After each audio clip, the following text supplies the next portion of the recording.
না বলে পারছি না, তাই বলছি। প্রিয় ভাইরা, আপনারা সকলেই ইতিমধ্যে অবগত হয়েছেন যে আমাদের গাজায়, ফিলিস্তিনে রাফায় মুসলমানদের উপরে যে বর্বরচিত আক্রমণ এবং হামলা পরিচালনা করা হয়েছে ইসরায়েলের পক্ষ থেকে, দীর্ঘদিন পর্যন্ত 2 বছর 3 বছর বরঞ্চ এর থেকে আরো বেশি সময় ধরে লক্ষ লক্ষ মুসলমানদের রক্তে আল্লাহর জমিনকে রঞ্জিত করা হয়েছে। এই গাজা, এক পবিত্র নগরীকে আজকে মৃত্যুপুরীতে পরিণত করা হয়েছে, জীবন্ত কবরস্থানে আজকে পুরো গাজা পরিণত হয়েছে। ও আমার ভাইয়েরা, এই ইসরায়েলের পক্ষ থেকে ছুড়ে আসা বোমার ভয়াবহ বিস্ফোরণে এরকম ঘটনা আমরা পত্রিকার পাতায় পড়েছি। অনেক মা বোনেরা, অনেক মায়েরা তারা গর্ভস্থ অবস্থায় ছিল, তারা হামেলা অবস্থায় ছিল, গর্ভের সময় অত্যাসন্ন এমন অবস্থায় তার গর্ভস্থ সন্তান এই বোমার ভয়াবহ বিস্ফোরণে এবং তার পেট ফেটে অকল্পনীয় দূরে গিয়ে তার সন্তানটা ছিটকে পড়ে নিমিষেই সে মৃত্যুর স্বাদ গ্রহণ করেছে। এমন ভয়াবহ দৃশ্য এই বর্তমান দুনিয়ার মুসলমানেরা দেখেছে। এমন কোন হামলা এবং নির্যাতন তাদের উপরে নাই যেগুলোকে পরিচালনা করা হয় নাই। আলহামদুলিল্লাহ, বলেছিলাম জুলুমের একদিন অবসান ঘটে, জালিমরা এক সময় তাদের প্রাপ্য বুঝে পাবে। আলহামদুলিল্লাহ, মুসলমানদের দোয়া হয়তো আল্লাহ তাআলা কবুল করেছেন। বিগত 3-4 দিন ধরে ইরান যেভাবে এই জারজ দখলদার ইসরায়েলের উপরে হামলা পরিচালনা করে যাচ্ছে, ইসরায়েলের দাম্ভিকতা মাটির সাথে মিশে গেছে।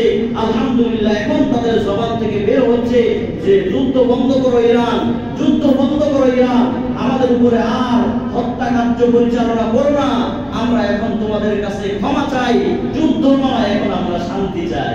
কি বলে, ঠিক কিনা? সময় ঘুরে স্রোত পরিবর্তন হয়, বাতাস সবসময় এক থেকে প্রবাহিত হয় না। ও আমার ভাইয়েরা, ইরানের আয়াতুল্লাহ খামিনি সে বলেছে আমরা এখন সুন্নি আর শিয়া এই দ্বন্দ্বের দিকে যাচ্ছি না, তাদের আকীদা নিয়ে বিশ্লেষণও করছি না। আমি তো মনে করি ইসরায়েলের দিকে যদি কোনো ক্ষুধার্ত কুকুরও তেড়ে যায়, ইসরায়েলের কোনো একটা সৈন্যের উপর যদি ক্ষুধার্ত কুকুরও আঘাত করে, আমি মনে করি 57টা মুসলিম বিশ্বের প্রত্যেকটা সদস্যকে তাদের ওই কুকুরকে সমর্থন জানানো দরকার, ঠিক না?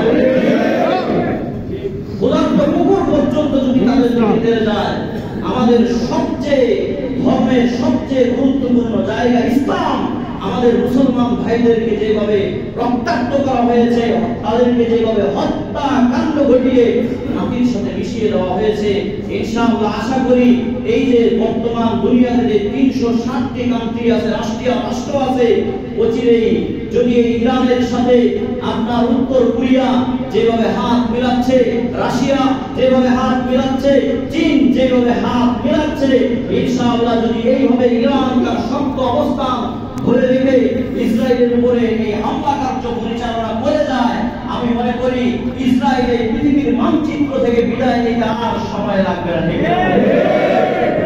ও আমার ভাইরা, এজন্য আমরা মনে করি সেই ইসরায়েলের উপরে হামলা যারাই করুক, সে মুসলমান হোক আর কাফের হোক, তাকে অবশ্যই আমাদের সমর্থন জানানো দরকার। সারা পৃথিবীর মুসলমানদের আজকে ইরানের জন্য দোয়া এবং রোনাজারি কান্নাকাটি করা দরকার। এখানে ইরান যদি পরাজিত হয়ে যায়, ইরান যদি বিভাজিত হয়ে যায়, তাহলে দেখবেন ইসরায়েল এবং আমেরিকার নেক্সট এবং ভবিষ্যৎ টার্গেট হবে যে কোনো মুসলিম রাষ্ট্র, হতে পারে সেটা পাকিস্তান, হতে পারে সেটা আফগানিস্তান, হতে পারে সেটা বাংলাদেশ। অতএব ইরানের পরাজয় এটা কোনোদিন কোনো মুসলমান বর্তমান প্রেক্ষাপট এবং সিচুয়েশন হিসাবে কামনা করতে পারে না, ঠিক না? আলহামদুলিল্লাহ, আয়াতুল্লাহ খামিনি বলে দিয়েছে আমার বয়স 86 বছর, আমি অনেক বয়স্ক হয়ে গেছি, এই দেহের প্রতি আমার কোনো মায়া নাই। ইরান যেদিকে যায় যাক, তবে আমার কাছে সবচেয়ে গুরুত্বপূর্ণ বিষয় হলো ইসলাম। সবচেয়ে গুরুত্বপূর্ণ বিষয় কি? ইসলাম। আমেরিকা যদি এই জারজ ইসরায়েলকে সমর্থন দিয়ে যায়, আমরা পত্রিকার পাতায় পড়েছি গত বছর 350 কোটি মার্কিন ডলার মার্কিন আপনার অস্ত্রশস্ত্র এবং সামরিক সরঞ্জাম কেনার জন্য এই মার্কিন প্রেসিডেন্ট সে ইসরায়েলকে দিয়েছে। যত ধরনের সহযোগিতাই করা হোক না কেন, কারো পক্ষে যদি আমার আল্লাহর সহযোগিতা থাকে, কারো পক্ষে যদি আল্লাহর দয়া এবং মায়া থাকে, পৃথিবীর এমন কোন শক্তি জন্ম নেয় নাই তাদেরকে পরাজিত করতে পারবে, ঠিক না? উদয়ের পথে শরিকার বাণী, ভয় নাই, ভয় নাই, নিঃশেষে প্রাণ যে করিবে দান, ভয় নাই ওরে ভয় নাই। যদি আল্লাহ রাস্তায় থেকে কেউ শাহাদাত বরণ করে, এর থেকে বড় সৌভাগ্যের অধিকারী এই পৃথিবীতে কেউ থাকতে পারে না। অতএব এই যে ইসরায়েলের আয়রন ডোম এক বড় শক্তিশালী প্রযুক্তি, আলহামদুলিল্লাহ দেখলাম যে ইরান থেকে ছুড়ে আসা মিসাইলের আঘাতে সেগুলো এক একটা ভূপাতিত হচ্ছে, আর বিশ্ব মুসলিম উম্মাহর হৃদয়ের মধ্যে এক ধরনের আনন্দ, আত্মহারা মুসলমান আনন্দে আত্মহারা হয়ে যাচ্ছে। মুসলমান কেমন যেন শান্তি পাচ্ছে। অতএব ও আমার ভাইয়েরা, জুলুম কোন সময়ে কারণ করে করা যাবে না। জুলুমের পরিণতি ভালো হয় না। এই পৃথিবীর ইতিহাসে যারা এই জুলুম করেছে, জালিমের খাতায় নাম লিখিয়েছে, তাদের পরিণতি ভালো হয় নাই, তাদের পরিণতি ভালো হয় নাই।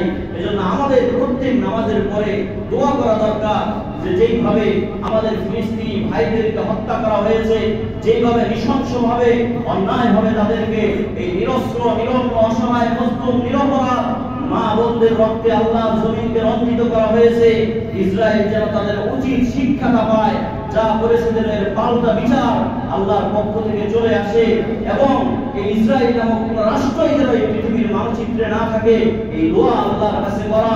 এবং যারাই তাদের বিরুদ্ধে লড়ে যাচ্ছে, যারাই তাদের বিরুদ্ধে হামলা কার্য পরিচালনা করে যাচ্ছে, তাদের পক্ষে আমাদের সম্মতি, তাদের পক্ষে আমাদের সহযোগিতা, তাদের জন্য আমাদের দোয়া এটা সর্বোচ্চ থাকা দরকার। রব যে কথাগুলো বললাম, যে আমলের কথাগুলো বললাম, সিচুয়েশনের বিবেচনায়